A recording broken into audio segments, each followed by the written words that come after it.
By Sayan.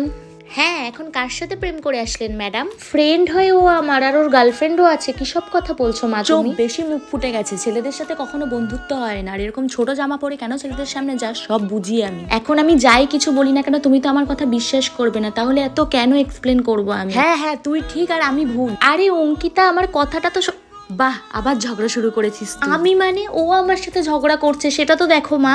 শোন, ও খুবই ভালো মেয়ে আর আমরা সেটা জানি। আমাদেরই কপালটা খারাপ যে আমরা তোকে শিক্ষা দিতে পারিনি। কারোর সাথে তো রিলেশন তৈরিই করতে পারিস না তুই। আরে তোমার সাথে ঝগড়া করার কোনো ইচ্ছা নেই আমার, দেখো না মা। বাবা পাগল মেয়ে একটা, সবসময় ঝগড়া করতে থাকিস। বাবার সাথে কেউ এভাবে কথা বলে? দাদা তুই বলে কিছু বলছিস না, আমি হলে এক্ষুনি চড় মারতাম। বাড়ি গিয়ে ওকে আজকে মারবো। আরে মারো না, মেরে মেরে শেষ করে ফেলো আমাকে।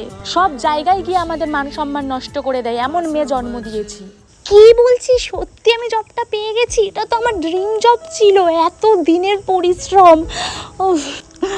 হ্যাঁ হ্যাঁ, পার্টি তো হবে, তার আগে আমি বাড়িতে জানাই, ঠিক আছে? এত ছোট ছোট কথায় ঝগড়া কে করে? তুমি হ্যাঁ করো। হ্যাঁ, সব দোষ তো এখন আমার। পাগল হয়ে যাবো কোন দিন আমি, এই দুজনে আমার আমিও মাথাটা তোমাদের পুরো জন্য খারাপ কোনদিন করে মরে যাবো রেখেছো। দেখো। দিদি কিছু বলবি? কিছু না। কি করব আমি, কোথায় যাব? সবার সেফ প্লেস তো তাদের ঘরই হয়, আমার ঘর